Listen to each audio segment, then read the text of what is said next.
ishumi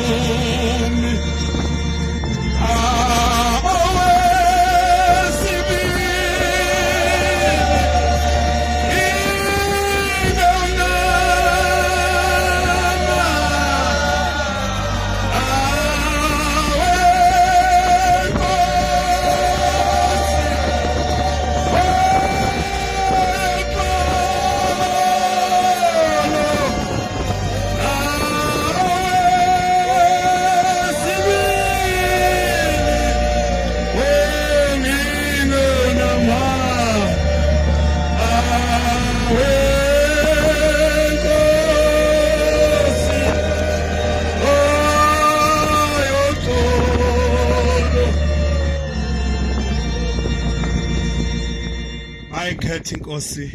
yasebuhleni bamanazana bakhonza bahle umntwana lo okwamdladla eintabeni zasempangeni thempele ngisuka kulona ivuselana nini ngaphansi kaMshumayeli uGumede amen bakhonza bahle ngiyabonga ukuhamba ngize ngizofika kulelizwe sengathi uNkulunkulu emuhle engasipha ubumbano njalo insizwa olusihlanganisa ngoshembe ayikho into ebalulekile emhlabeni eyedlula ushembe ngiyengezwa intombi izikhuluma ngalo ekseni ngiyafisa izintokazi zakithi ukuthi ushembe engathi ngakunina ngaphakathi einhlizweni zenu ushembe abe uNkulunkulu kini qobo lwakhe hayi kube uNkulunkulu wabazali ngoba into esilimazayo thina singane ingane sithi lenkonzo sikuyo sithe abazali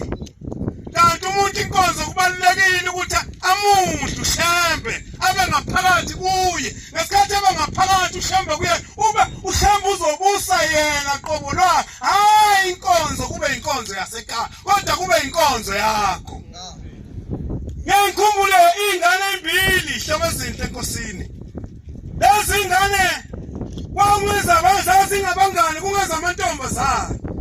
lena yodwa iNazaretha lena yayilona iNazaretha kodwa iswana lezi ingane nabazali sebezazi ukuthi siyazwana sihlanganiswa isikole hayi inkolo wahamba bafika usuku lokudlula emhlabeni kwale engelona iNazaretha yayisibika la iNazaretha ekhaya ukuthi ekhaya ngicela ukubika ukuthi ngizohamba ngiye kubo umngane wami udlulile emhlabeni umngane wami uzodlula emhlabeni uzongcwatshwa base bevuma abazali ngoba bemazi umngane naye kwakuthi makunotho kubo umngane wakhe efike ayikho into ebalulekile zinsizwa zakithi neintombi zakithi ukuhlukanisa abangane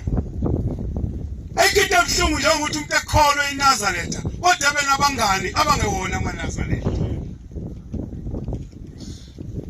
base bayivumela lengane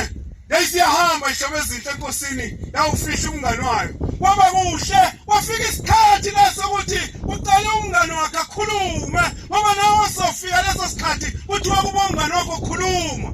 yayisiphakama lengane inkosazane kuyisabatha yaphakama emngcwabeni omngane wayo yakhuluma njengomngane wayo yavalelisa kumngane wayo yathi hamba kahle yayisikhohlwa ukuthi noma izofisha umngane wayo nje yisabatha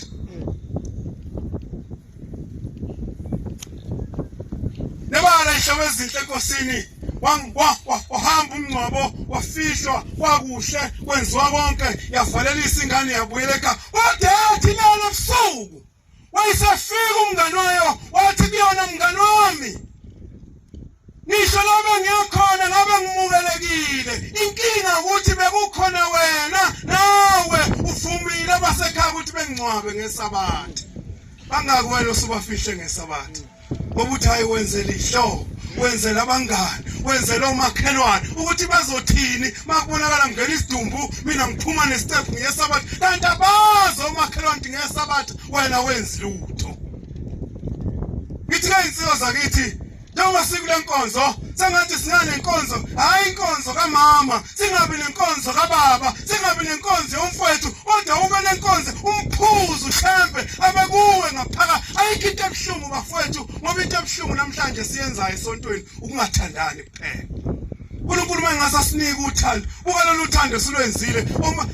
sisuka empangeni sihamba sayothatha la insizwa wamakhobethekhulu sadraya sezala ngoba senzela uthando lokuthi amanazareth akule ndawo abone ukuthi nathi sikhona noma singabakude kodwa la khona nawe khona nathi la soba khona azoba khona. Mayibonge Nkosi, into ebalulekile manazareth ukuthi sithandane. Ushambe uyakujabulela ukuthandana kwethu, hayi ngokuhwebhana.